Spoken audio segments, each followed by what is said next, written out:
जय हिंद दोस्तों, आपका बहुत बहुत स्वागत है आपके YouTube चैनल विवेक ई लर्निंग क्लासेस में। आई होप आप सभी लोग स्वस्थ होंगे और रनिंग कर रहे होंगे अपनी अपनी जो भी प्रैक्टिस चल रही है। बात करने वाले हैं आज की आपका रिज़ल्ट कब आने वाला है, कब आपकी DBPST होने वाली है और DBPST में कौन कौन से डॉक्यूमेंट्स आपके आवश्यक हैं। बात करें अगर रिज़ल्ट की तो काफ़ी लंबा समय हो गया इंतज़ार करते हुए सभी को। जो भी सूचना मिल रही हैं भर्ती बोर्ड द्वारा और जो भी जानकारी है उसके अनुसार जो रिज़ल्ट है वो आपका इस हफ्ते में आ सकता है। ठीक है, पूरी उम्मीद है कि इस हफ्ते में आपका रिज़ल्ट आ जाए और जल्द ही, क्योंकि जो जानकारी प्राप्त हो रही है उसके अनुसार रिज़ल्ट लगभग तैयार है और अपलोड करने में जो भी व्यवस्थाएं रहती हैं वो सब की जा रही हैं। ठीक है, तो आपको जल्द ही आपका रिज़ल्ट देखने को मिल सकता है। एग्जैक्ट डेट की अगर बात करें कि किस दिन पता चलेगा किस डेट को, तो देखिए अभी तक जो भी सिनेरियो रहा है उसमें एग्जैक्ट डेट बता पाना मुश्किल है। ठीक, उम्मीद की जा रही है कि बस जल्दी आ जाएगा। इस वीक में पूरी पॉसिबिलिटी है, 90% चांसेस हैं कि इस हफ्ते में आपको रिज़ल्ट देखने को मिल जाए। ठीक है, अगर कुछ रह जाता है या कुछ विभागीय कार्यवाही ही कोई रह जाती है जिस वजह से अगर नहीं आ पाता है तो उसमें कुछ नहीं कह सकते। बाकी तैयारियां भर्ती बोर्ड की पूरी हैं। जैसे कि आप देख चुके थे, एक नोटिस अभी पीछे वायरल हुआ था जो बिल्कुल सही हुआ था, बाद में उस पर बाद में कमेंट भेजी हुई कि सही है गलत है, और वो पाया गया बाद में कि वो सही निकला और यानी कि वो अपनी तैयारी में है। अपना बोर्ड का गठन होना शुरू हो गया है और पूरी उम्मीद की जा रही है कि आपकी जो PST है और जो DV है, यानी कि आपकी नापतोल और डॉक्यूमेंट वेरिफिकेशन जो भी प्रक्रिया है अगली, वो प्रक्रिया आपको 15 तारीख के बाद से देखने को मिल सकती है। उसके आसपास आपको डेट मिल जाएंगी उसकी, और उसके लगभग एक हफ्ते के अंदर ही आपको आपकी रनिंग की डेट भी मिलना शुरू हो जाएंगी। जो प्रोसेस है उसके हिसाब से तो जब आपका DV रहता है उसी दिन आपको रनिंग की डेट मिल जाती है, चाहे वो 2 दिन बाद की हो चाहे वो 1 हफ्ते बाद की हो। जिस दिन आपका DV हो जाता है उसी दिन डेट अलॉटमेंट होना शुरू हो जाता है। नोटिफिकेशन आ जाएगा, उसमें प्रॉपर आपको दिया रहेगा कि क्या क्या रहने वाला है, कितने समय बाद आपका DV होने वाला है। यदि अब बात करें कि वही डॉक्यूमेंट्स कौन कौन से चाहिए, तो बहुत सारे भ्रम फैल रहे हैं। बहुत सारे क्या कहते हैं, पता नहीं फॉर्म भरते टाइम आप ध्यान देते हैं या नहीं, या जितने भी हैं कि बहुत सारी वीडियोस इस बात पर बन रही हैं कि भाई कौन कौन से डॉक्यूमेंट्स चाहिए। ठीक है, और एक बहुत बड़ा टॉपिक मैं देख रहा हूँ, बहुत सारे लोगों के कमेंट थे कि डिग्री या मार्कशीट, और ये तभी भी था जब आप फॉर्म भर रहे थे और आपको डॉक्यूमेंट्स के टाइम पर भी चाहिए। तो बात करते हैं कि क्या क्या आपको डॉक्यूमेंट्स की ज़रूरत है और क्या क्या नहीं। बहुत ही सिंपल, मैंने अपनी पहली वीडियो में बताया था कि डॉक्यूमेंट वेरिफिकेशन केवल उसी चीज़ का होगा जो जो आपने फॉर्म में लगाई होंगी। कोई नया डॉक्यूमेंट्स आपसे नहीं मांगा जाएगा भर्ती बोर्ड द्वारा। ठीक है, या जो भी प्रोसेस में है कोई नया डॉक्यूमेंट्स नहीं मांगेंगे। वेरिफिकेशन केवल उन्हीं डॉक्यूमेंट्स का होगा जो आपने फॉर्म भरते टाइम लगाए हैं। जैसे आपने फॉर्म भरते टाइम अपना नाम, डेट ऑफ बर्थ, फादर का नाम लिखा है और हाई स्कूल की मार्कशीट के नंबर्स वगैरह लिखे होंगे, रोल नंबर डाला होगा, तो जो आपका नाम, फादर्स नेम और जो भी आपके डेट ऑफ बर्थ है, या आपकी हाई स्कूल की जो 10th की जो मार्कशीट रहेगी उससे मैच किया जाएगा।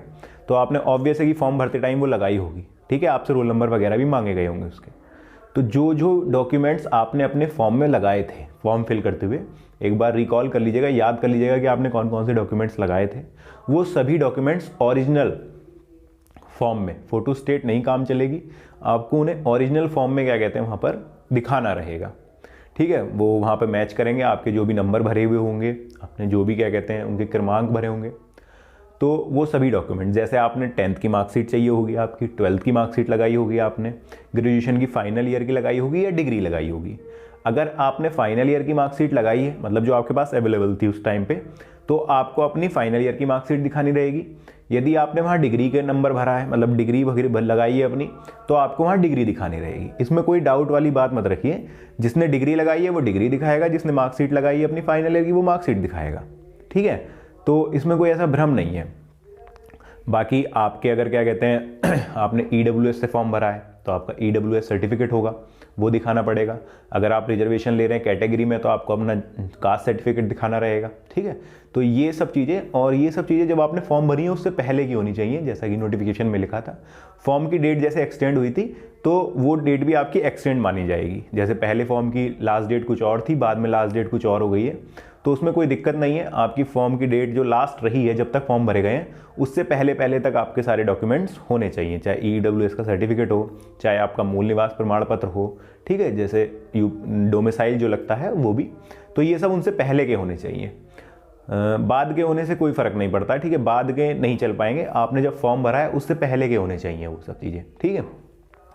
और बात करें डिग्री और आपकी मार्कशीट की, तो वो मैंने आपको बता ही दिया है कि आपने जो फॉर्म में लगाई है, अगर आपने फाइनल ईयर की मार्कशीट लगाई है तो आप फाइनल ईयर की मार्कशीट ओरिजिनल, और अगर आपने डिग्री लगाई है तो डिग्री ओरिजिनल, ठीक है। ये डॉक्यूमेंट्स आपके चाहिए।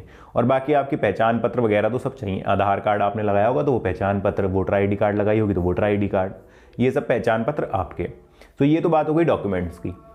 अब बहुत लोगों की क्वेरी थी कि उनका कुछ गलत है, कि जैसे किसी मार्कशीट में जो है 11th की, या सॉरी ग्रेजुएशन या क्या कहते हैं आपके 12th की मार्कशीट में किसी का नाम गड़बड़ हो जाता है, फादर का नाम या कुछ भी हो जाता है ऐसा करके, या फॉर्म भरते टाइम आपने कोई क्रमांक गलत भर दिया है, तो वो लोग क्या कर सकते हैं कि अपना एफिडेविट ले सकते हैं, ठीक है। आप लोग एक एफिडेविट बनवा लीजिएगा और वो एफिडेविट आप ले जाइएगा। अगर कोई भी आपका मैनुअल एरर है, जैसे आपने क्रमांक भरते हुए टाइम कुछ गलत हो जाए, ठीक है, या आपके किसी मार्कशीट में नाम अलग आ गया, पिताजी का शर्मा की जगह कुमार आ गया, ये सब चीज़ें होती हैं, तो आप एफिडेविट लगवा दीजिएगा, कोई दिक्कत नहीं होगी इसमें। आप एक एफिडेविट बनवा लीजिएगा और उसे वहाँ पर ले जाइएगा। ये आपके डॉक्यूमेंट्स का पूरा प्रोसेस रहेगा, ये डॉक्यूमेंट्स आपको चाहिए। आई होप अब आपको कोई कन्फ्यूजन नहीं रहना चाहिए, ठीक है। और जो अदर स्टेट के हैं, ठीक है, उन्हें किसी चीज़ की आवश्यकता नहीं है, वो कास्ट सर्टिफिकेट की उन्हें आवश्यकता नहीं है, डोमिसाइल की उन्हें आवश्यकता नहीं है। बाकी जो उन्होंने अपने एकेडमिक डॉक्यूमेंट्स लगाए हैं वो सब डॉक्यूमेंट्स अपने ओरिजिनल रूप में ले जाइएगा और DV के टाइम पे अपना रिप्रेजेंट कर दीजिएगा। तो ये आपका प्रोसेस रहेगा डॉक्यूमेंट वेरिफिकेशन का। उसी के साथ ही साथ आपकी जो चलेगी वो चलेगी PST यानी कि नापतोल, जिसमें आपको पता है कि चेस्ट और हाइट की नापतोल होगी, ठीक है। चेस्ट नापा जाएगा और क्या नापा जाएगा, हाइट नापी जाएगी। तो चेस्ट में तो वही आपको पता है कि 80-85 का रहना चाहिए, नॉर्मली 80 होना चाहिए और फुलाव के बाद 85 होना चाहिए। 5 सेंटीमीटर का एक्सपेक्टेशन होना चाहिए, मतलब फुलाव होना चाहिए। बात करें हाइट की, तो बहुत लोगों का संशय होता है कि हाइट कैसे नापी जाएगी, और हाइट अगर नापी जाएगी तो क्या कम नापी जाएगी, मेरी इतनी है या क्या होगा। तो देखिए मोस्टली जो होता है हमारे टाइम में जो था वो इलेक्ट्रिक जो मीटर होते हैं उन पे हाइट लिखी हुई आ रही होती है, मतलब वो एक टाइप का एक स्ट्रक्चर होता है, उसमें खड़े हो जाते हैं, ऊपर एक ऐसे करके चल रहा होता है, वो जहाँ पर रुक जाता है वो मीटर में जैसे वेट वाली मशीन होती है वैसे ही वो दिखा देता है कि इतनी हाइट है। तो अगर आपकी 168 पूरी आ रही है तो आप क्वालिफाई हैं, ठीक है। अगर आपकी 168 भी पूरी आती है तो आप उसमें क्वालिफाई होते हैं, उसमें कोई ऐसा कुछ नहीं है। कोई बहुत लोग कह रहे हैं कि 168 पे डिस्क्वालीफाई, ऐसा कुछ नहीं। अगर आप वहाँ पर 168 पूरा कर रहे हैं तो आप वहाँ पर क्वालिफाई माने जाएंगे, ठीक है, कोई आपको डिस्क्वालीफाई नहीं करेगा। हाँ, अगर आप 168 से कम है, ठीक है, अगर चाहे 0.1 भी कम है, अगर वहाँ पर वो कांटा कम ही दिखा रहा है आपको, आपकी जो रीडिंग आ रही है वो कम ही आ रही है, तो हो सकता है मुश्किल हो जाए। तो वो पूरा 168 अगर आपका दिखा दे रहा है, 168.00 दिखा रहा है, मतलब पूरा 168, तो कोई दिक्कत नहीं है, आप अपनी हाइट में माने जाएंगे, ठीक है। बहुत लोग कह रहे हैं कि दबा के नापते हैं, ऐसा कुछ नहीं है, नॉर्मली रहता है, इतना कोई हाई मतलब वो नहीं रहता कि बिल्कुल एकदम दबा के 1 सेंटीमीटर 2 सेंटीमीटर कम कर देंगे, नहीं। जो आपकी हाइट है वो एक्यूरेट नापी जाएगी, वही जेन्युइन हाइट आपकी नापी जाएगी। वैसे भी बच्चे बहुत कम बुलाए जा रहे हैं, सुनने में आ रहा है कि 23,000 के लगभग जो है अभ्यर्थी बुलाए जाएंगे DVPST के लिए। तो इतनी ज़्यादा कोई टाइट आपकी DVPST नहीं होगी, आप खुद देख लेंगे जब आपका DVPST हो रहा होगा, तो हाइट और चेस्ट में इतना ज़्यादा इशू नहीं आएगा। अगर आपका हाँ पहले से ही कम है, 2 सेंटीमीटर 3 सेंटीमीटर कम है, तो दिक्कत हो सकती है। जिनकी 1 सेंटीमीटर कम है, जैसे मान लीजिए किसी ने कहीं नपाई होगी 167 आ रही होगी इस टाइम, तो उनके चांसेस हैं, हो सकता है वहाँ थोड़ा बहुत उन्हें छूट मिल जाए।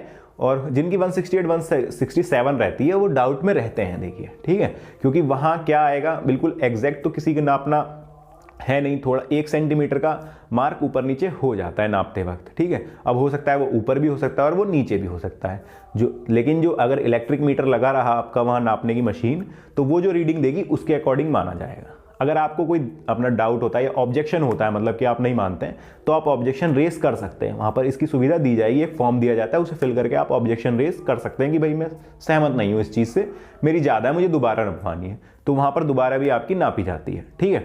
तो ये सब प्रक्रियाएँ आपकी रहेंगी अब आने वाले समय में। बाकी जो लोग इंतजार कर रहे हैं रिजल्ट का कि रिजल्ट के बाद रनिंग करेंगे, या बहुत कम बच्चे बुलाए जा रहे हैं नहीं आएंगे, ठीक है, तो अब रिजल्ट आने ही वाला है, इस वीक में पूरी संभावना है कि रिजल्ट आ जाएगा जल्द ही, ठीक है। तो ज़्यादा संशय अब रहेगा नहीं, जिनका होना होगा उनका हो जाएगा। जो भी कट ऑफ रहेगी, मार्क्स रहेंगे कि इनका होगा, वैसे मुश्किल है कि आपको कट ऑफ पता चल पाए। केवल एक लिस्ट ही आ सकती है क्वालिफाइड और नॉट क्वालिफाइड की, जिस तरीके से पहले आया था कि रजिस्ट्रेशन नंबर डालने पर आपको पता चलेगा कि क्वालिफाई है या नहीं, इस तरीके से कुछ हो सकता है। बाकी सभी को मेरी शुभकामनाएं हैं और आगे की तैयारी भी अपनी जारी रखिए, बाकी लोग भी रनिंग के साथ साथ। लेखपाल की भर्ती आपको पता ही है कि विज्ञप्ति आ गई है और जितनों बच्चों ने पैट भरा था वो सभी अपना उसका अगले के लिए आवेदन कर सकते हैं, तो उसकी तैयारी के लिए भी लगे रहिए सब लोग, ठीक है। फर्स्ट प्रायोरिटी जो होनी चाहिए, जॉब होनी चाहिए। ये चीज़ें बाद में भी हो सकती हैं कि क्या पैशन है मेरा, क्या मुझे करना है, तो पहले जॉब आपको लेना बहुत आवश्यक है। तो यही सब था आज की वीडियो में। अगर आपके फिर भी कोई डाउट हो, जैसे लेखपाल के एग्ज़ाम में कौन कौन सी स्टडी सब ये, इसके बारे में बात करेंगे अगली वीडियो में। और डीवी के लिए कोई डाउट हो, अपनी पीएसटी के लिए कोई डाउट हो, केवल ये मत पूछना कि मेरा होगा या नहीं, ठीक है, क्योंकि ये बता पाना पॉसिबल नहीं है अभी कि किसका होगा या किसका नहीं, क्योंकि मार्क्स नहीं पता है किसी को। तो ये कमेंट के रिप्लाई मैं नहीं कर रहा हूँ कि इतने नंबर है, मेरा होगा या नहीं। देखिए मेरे हिसाब से सभी ने मेहनत की है, ठीक है। अब जिनका ज़्यादा अच्छा स्कोर रहा होगा, जिन्होंने अच्छा पेपर में किया होगा, उनका सिलेक्शन होगा, ठीक है। फाइनली सिलेक्शन तो 9000 कुछ बच्चों का ही होना है, ठीक है। तो अभी किसी का नहीं पता है कि किसका हो पाएगा या किसका सेफ स्कोर है या नहीं, क्योंकि मार्क्स के बारे में जानकारी नहीं है।